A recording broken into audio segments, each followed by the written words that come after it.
হালকা ভাই জলদি উঠেন, গ্রামে পুলিশ আর র্যাবের অভিযান দল ঢুকছে, আপনার বাড়ির দিকে আইতাছে। আপনি এখন জলদি পালান, নাইলে দিব হান্দায়া। পুলিশ র্যাব এলাকায় ঢুকছে তাতে আমার কি? আমি ঘুমাই ডলারের বিছানায়, ওরা আইলে ওগরে একটা করে বান্ডেল দিয়া দিমু। আব্বা ডাকতে ডাকতে যাইবো গা। হালকা এলাকার সকল বাড়ির মুরগি চুরি করার দায়ে তোমাকে গ্রেফতার করা হলো। স্যার, আপনারা সবাই একটা করে বান্ডেল লয়ে যান আর আমারে ছাইড়া দেন। বজ্জাতের বজ্জাত, তোর এত বড় সাহস! তুই আমাকে ডলারের লোভ দেখাস? থানায় নিয়ে যখন পুলিশের হাতে তুলে দেবো তখন বুঝবি তোর এই ডলার কোনো কাজের না। অফিসার, এই মুরগি চোর হালকারে লম্বা সময়ের জন্য ভিতরে ভরে দেন।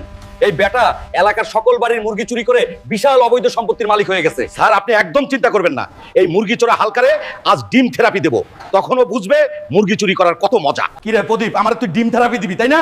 বাপের সামনে এতক্ষণ বহুত ফাল পারছস, মাসে মাসে যে তোর ব্যাগ বইরা তবারুক পাড়া এডি কি তোর বাপে জানে? আরে হালকা ভাই, আপনি দেখি চাইতে গেলেন, আমি তো আপনার টেকনিক্যালি সেফ দিয়ে দিছি। স্পেশাল ফোর্সে ধইরা নিয়ে গেলে জিন্দেগি তার বাইরে হইতে পারতেন না। আরে বেটা চেতি নাই, একটু মজা করলাম আর কি তোর লগে। এই ধর, ব্যাগ ভর্তি ডলার আছে, বউ বাচ্চা লইয়া রিসোর্ট থেকে ঘুরে আয়।